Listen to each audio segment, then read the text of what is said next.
Hello everyone, welcome to Microsoft Excel tutorial. আমি সাথে আছি পাপ্পু পারভেজ। আজকে আমি আপনাদের দেখাবো কিভাবে মাইক্রোসফট এক্সেল ব্যবহার করে আপনাদের ডেইলি লাইফকে করতে পারেন কমফোর্টেবল। আজকে আমরা এক্সেলের খুব গুরুত্বপূর্ণ তিনটি ফাংশন শিখব, সেটা হচ্ছে count A and count blank function. স্ক্রিনে দেখতে পাচ্ছেন আমি কিছু ডেটা নিয়েছি, numeric, alphanumeric and missing order.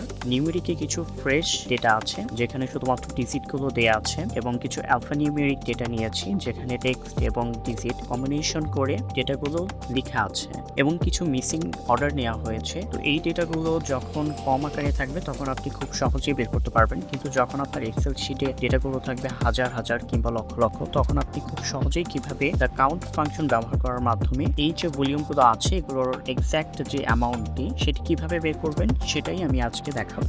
প্রথম যে নিউমেরিক ডেটা আছে সেটা বের করার জন্য আমরা দ্য কাউন্ট ফাংশন ব্যবহার করব। এর জন্য আমরা টাইপ করব equal to COUNT count first bracket.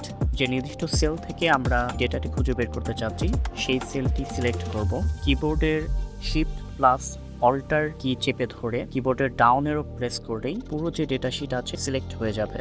এখন ব্র্যাকেট ক্লোজ করে এন্টার প্রেস করলে কতগুলো ডেটা এখানে আছে সেটা বের হয়ে যাবে। এখন আমরা যে ফাংশনটি ব্যবহার করব সেটা হচ্ছে CountIFS ফাংশন। টাইপ করব equal to COUNTA count A first bracket. যে সেল থেকে ডেটাটি বের করতে চাচ্ছি সেই সেলটি পুরোটা সিলেক্ট করব। ফার্স্ট ব্র্যাকেট ক্লোজ করে দিয়ে এন্টার প্রেস করলেই আমাদের কাঙ্ক্ষিত যে অ্যামাউন্টটি সেটা চলে এসেছে। এখন আমরা যে ফাংশনটি ব্যবহার করব সেটা হচ্ছে count blank function. Count blank ফাংশনের মাধ্যমে আমরা কতগুলো সেল ব্ল্যাঙ্ক আছে বা খালি আছে সেটা বের করতে পারবো। এর জন্য আমরা টাইপ করব equal to COUNT count VLANK blank first bracket. যে সেল থেকে আমরা ডেটাটি খুঁজে বের করতে যাচ্ছি পুরো সেলটি সিলেক্ট করে দিব।